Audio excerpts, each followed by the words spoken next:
اے پیغمبر اسی طرح ان سے اگلے لوگوں نے کیا تھا، تو پیغمبروں کے ذمے اللہ کے احکام کو کھول کر سنا دینے کے سوا اور کچھ نہیں۔ اور ہم نے ہر امت میں کوئی پیغمبر بھیجا کہ اللہ ہی کی عبادت کرو اور بتوں کی پرستش سے اجتناب کرو، تو ان میں بعض ایسے ہیں جن کو اللہ نے ہدایت دی اور بعض ایسے ہیں جن پر گمراہی ثابت ہوئی۔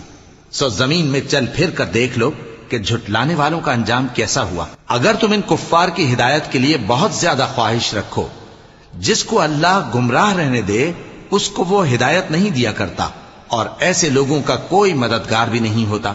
اور یہ اللہ کی سخت سخت قسمیں کھاتے ہیں کہ جو مر جاتا ہے اللہ اسے زندہ کر کے نہیں اٹھائے گا۔ کیوں نہیں؟ یہ اللہ کا وعدہ سچا ہے اور اس کا پورا کرنا اسے ضرور ہے، لیکن اکثر لوگ نہیں جانتے۔ تاکہ جن باتوں میں یہ اختلاف کرتے ہیں وہ ان پر ظاہر کر دے اور